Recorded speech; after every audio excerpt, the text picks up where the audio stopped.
Whoa. It's slippery. Just for the video.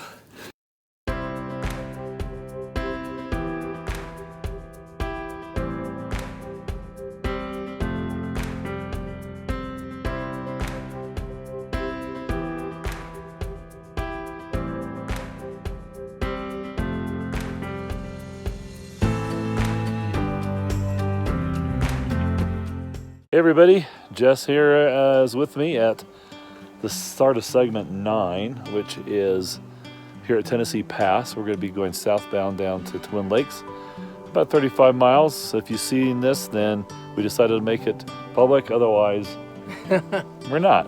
So we're just going to have some fun. So see you down the trail.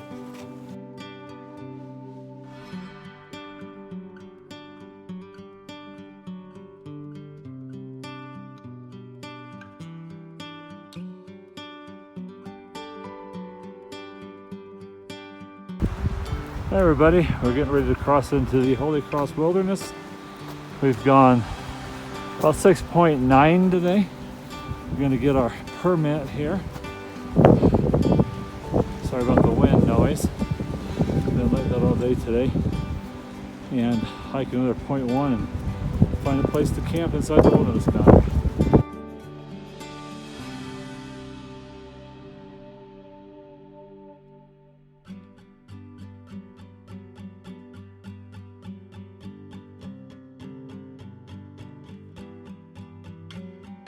Well, good morning, everybody.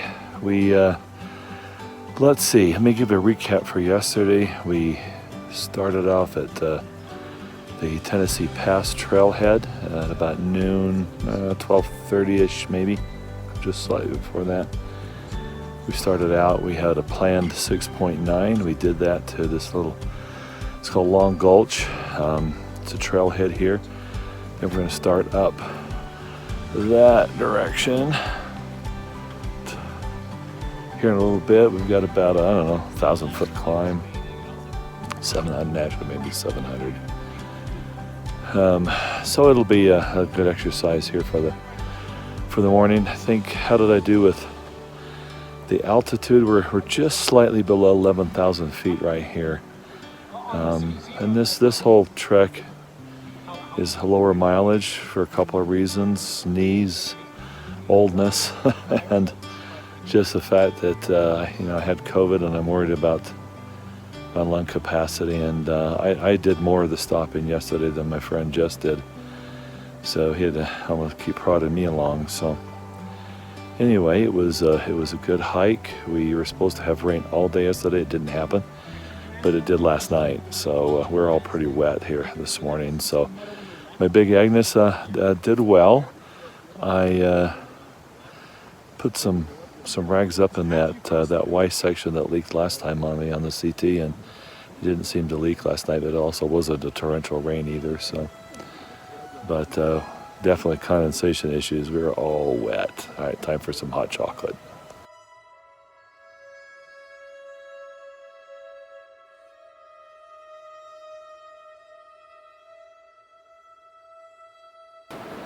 Stay there a second. Beautiful. We're in kind of a big bowl here. We thought we were at the top of our climb, but we're still got a little more to go, kind of a false summit.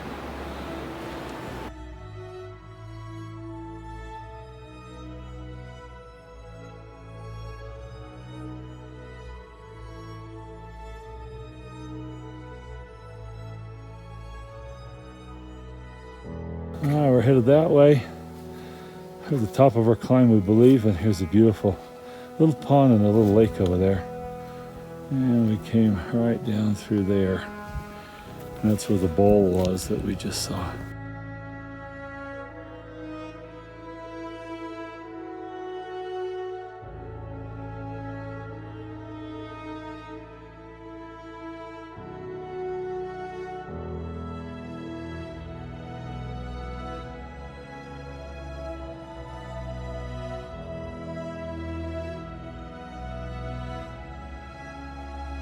All right, we've got our first snow crossing here.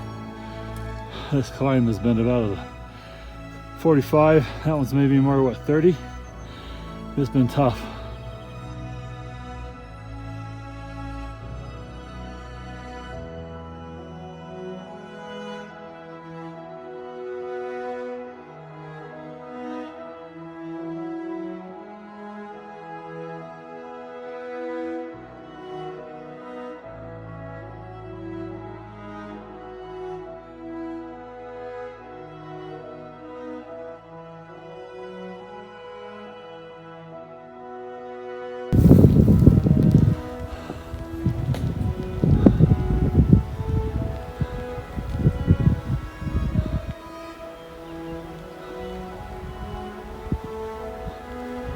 There's the beaver going. Beaver lodge. A beaver lodge over there? Cool. Oh, is there one?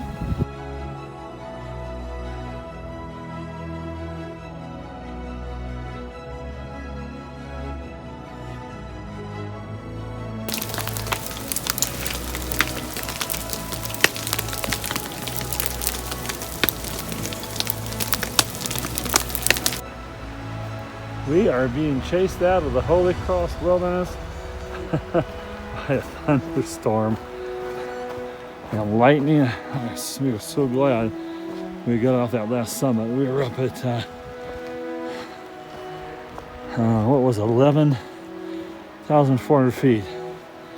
And there was a clap of thunder a little bit ago that was probably right up on top there. So kind of glad. We are making a huge descent here.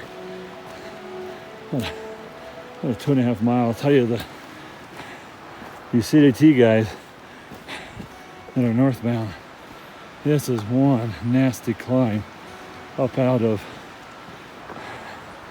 how was it, Turquoise Lake, down at the where segment 9 starts northbound of the CT. But it is it's a brutal climb. Be prepared for it.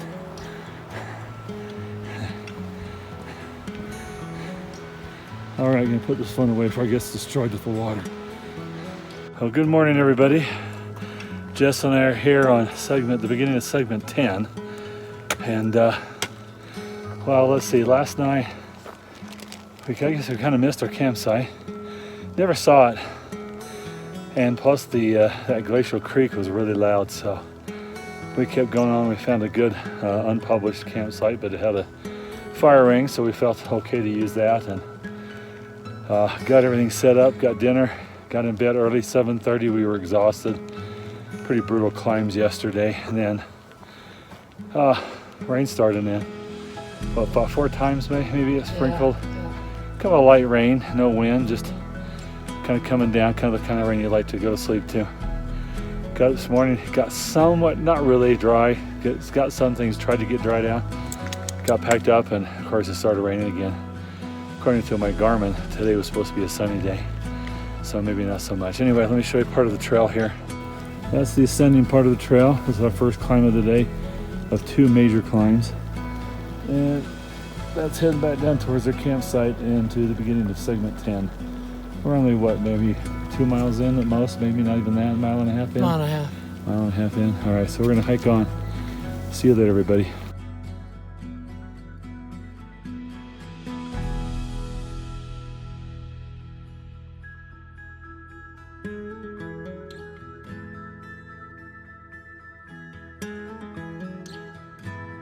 Okay, due to some body issues here, this is taking a diversion here off of segment 10 at the intersection with the hatcheries, and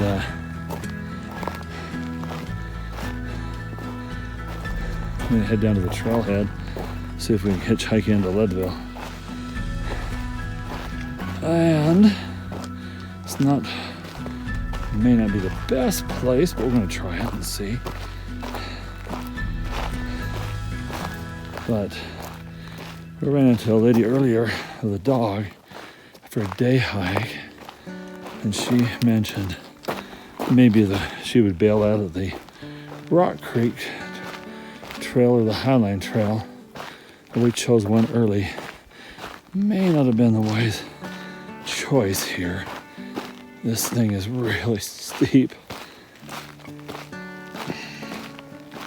It's really taxing the ankles because the trail's not flat at all. It may have been in the center, but that was a long washout ago. So anyway, it kind of feels like we're bushwhacking down a ravine, and kind of looks like we are, but it's an official trail. Hey everybody, we're going to call this an end of trip recap. It's the end of the 3rd day. We were going to go 5.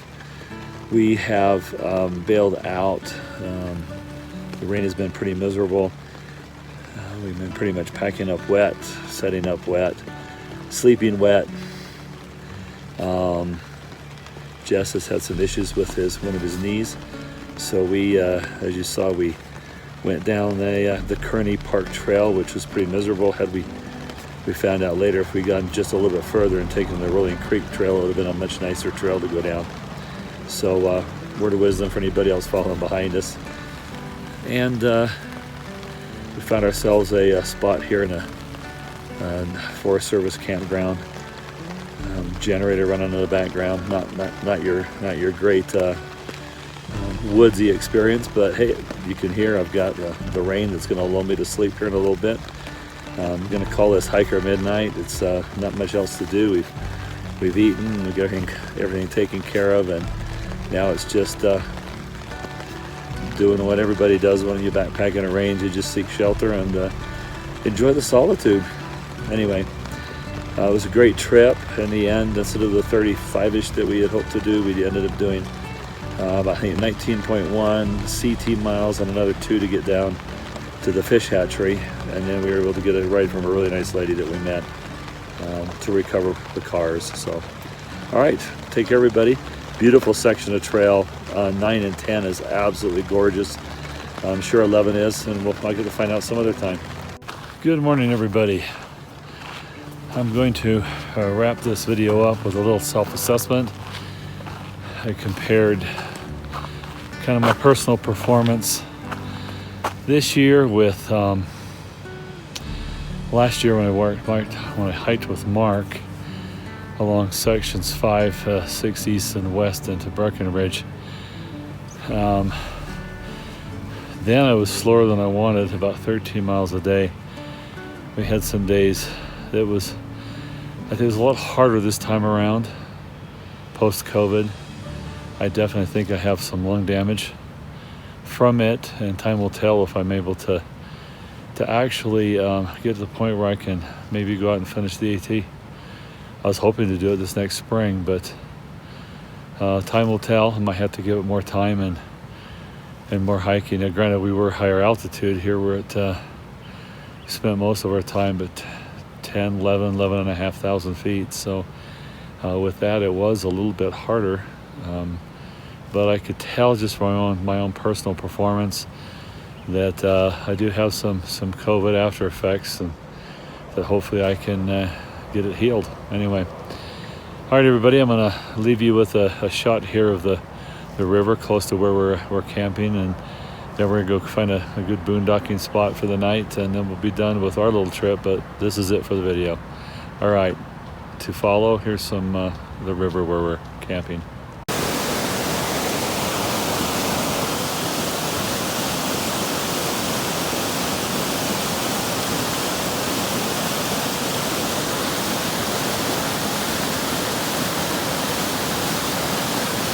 Have a great day, everybody.